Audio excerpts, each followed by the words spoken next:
ఒక యూట్యూబర్ మాట్లాడుతూ హైదరాబాద్లో ఆంధ్ర వాళ్ళు భూములు అమ్మితే తెలంగాణ వాళ్ళకు కొనేంత దమ్ముందా అని మాట్లాడిండు. సో మొట్టమొదటి ఆయన చెప్పేది అంటే కొనుక్కోవటానికి సిద్ధంగా ఉన్నారు, అమ్మటానికి మీరు సిద్ధంగా ఉన్నారనేది రేపు ప్రకటించరు. ఇంకోటి భూములు అంటవా ఇలా ఆంధ్ర వాళ్ళకి సంబంధించి 10 లక్షల ఎకరాల భూములు అక్రమంగా కబ్జా చేసో దొంగతనంగా ప్రభుత్వాల వాళ్ళు ఉన్నప్పుడు దోచుకున్నారు. సో దోచుకున్న మా తెలంగాణ వాళ్ళు ఎవరిని దోచుకోలేదు. సో మీరు దోచుకున్నారు కాబట్టి మీరు ఆ అహంకారంతో ఇక్కడ ఎదిగి మాట్లాడుతారు. ఒకవేళ కొనుక్కునేది అంటే రేపే కొనుక్కుంటారు రమ్మను. మా కేసీఆర్ గారు రేవంత్ రెడ్డి ఇద్దరే కొనుక్కుంటారు, వేరే అవసరం లేదు, వాళ్ళిద్దరే చాలు. ఇట్లాంటి కామెంట్స్ నెక్స్ట్ ఎవ్వరు చేయకండి. ఎందుకంటే ప్రాంతాల మధ్య చిన్న చిన్న వాళ్ళు బతుకుతూ ఉంటారు, వాళ్ళకు విభేదాలు సృష్టించినట్టు అవుతుంది ఇట్లా బ్రోకర్ గాళ్ళ వల్ల. సో అది ఇప్పుడు యాసల మధ్య కూడా అంతే అన్న. ఇది ఈరోజు ఈ భాష ఇప్పుడే కాదు, ఎన్నో మనకు స్వతంత్రం వచ్చినప్పటికీ కూడా ఈ భాష ఉన్నది. కాకపోతే దీని వాడకం లేదు. ఇప్పుడు ఒక్కొక్క రాష్ట్రం, మన రాష్ట్రంలో ఒక్కొక్క జిల్లాకు ఒక భాష వాడతారు, కొద్దిగా తేడా. కాబట్టి ఇది ఈరోజు అవమానపరచాలనే ఆలోచనతో చేసారు తప్ప ఇందుట్లో వాళ్ళకి తెలియడానికి లేదు. సినిమా ఇండస్ట్రీలో ఉన్న వాళ్ళకు కూడా ఆ భాష గురించి తెలుసు. తెలుగు రాష్ట్రాల్లో ఇట్లాంటివి ఉంటాయి కాబట్టి వాళ్ళు కావాలని ఇది ఒక కాంట్రవర్సీ చేసినట్టుగా మనకు అనిపిస్తాం. సో అది హైదరాబాద్లో ఆంధ్ర వాళ్ళ భూములు అమ్మితే కొనేంత డబ్బు తెలంగాణ వాళ్ళకు ఉందా అని ఒక యూట్యూబర్ మాట్లాడుతున్నారు.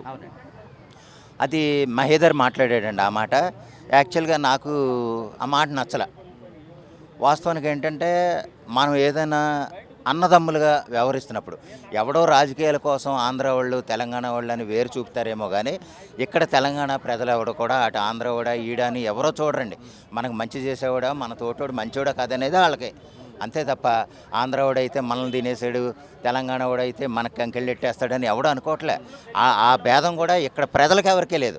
రాజకీయ మనుగడ కోసం కొంతమంది ఎవరో మన కల్వకుంట కవిత లాంటి వాళ్ళు, లేకపోతే కొంతమంది అమ్ముడిపోయిన కొంతమంది వాళ్ళు మాట్లాడతారేమో కానీ ప్రజలెవరికి కూడా ఆ భేదం లేదు. అన్నదమ్ములుగా కలిసి ఉండేవాళ్ళే ఉన్నారు, వాళ్ళ మధ్య ఎటువంటి భేదం లేదు. వీళ్ళు ఎవరో రాజకీయ పరంగా లేకపోతే వ్యక్తిగతంగా వాళ్ళ సొంత మైలేజ్ కోసం పెంపొందించుకోవాలని వాళ్ళు ఏదో మాట్లాడినంత మాత్రం అదేం కాదు. ఇలాగ ఈ మహేదర్ ఏంటంటే నిజంగా ఆంధ్ర వాళ్ళు అమ్ముకి వెళ్ళిపోతే తెలంగాణ వాళ్ళు కొనుక్కునే దమ్ముందా అని మాట్లాడడం అయితే అది కరెక్ట్ కాదు. వాళ్ళు అమ్ముకోవటం కాదు, నువ్వు ఇక్కడ స్థావరాలు ఏర్పాటు చేసుకున్నావు, అది ఉమ్మడి రాజధాని అనుకున్నారు, దానికి సంబంధించి కొన్ని పెట్టుబడులు పెట్టేశారు. నీకు ఏదైనా అనుకుంటే కనుక నెమ్మదిగా వెళ్ళిపోవాలని నిన్నెవడు అంటున్నాడయ్యా? నీ దాంట్లో ఆంధ్ర వాళ్ళు పనిచేస్తున్నారు, తెలంగాణ వాళ్ళు పనిచేస్తున్నారు. అసలు అమ్ముకోమని నువ్వు అమ్మితే కొనే దమ్ముందా అని నువ్వు అడగాల్సిన పని ఏంటి? కొనేస్తామని ఎక్కడ ఎవరన్నారో నిన్ను అమ్ముకోమని ఎవడన్నాడు? అది నువ్వు తెలుసుకుని మాట్లాడాలి. ఏదైనా సరే మహేదర్ మాట్లాడిన మాట అయితే అది కరెక్ట్ కాదు. అలాగే ఇక్కడ ప్రజలెవరో కూడా అలాగ అనుకోవట్లేదు. ఫస్ట్ పాయింట్ అది తెలుసుకుని మాట్లాడమని నేను కోరుకుంటున్నాను.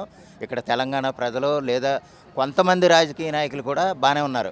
అది ఎవడో కొంతమంది చేసిన దాన్ని మనం టార్గెట్గా చేసుకుని అనుకోకూడదు.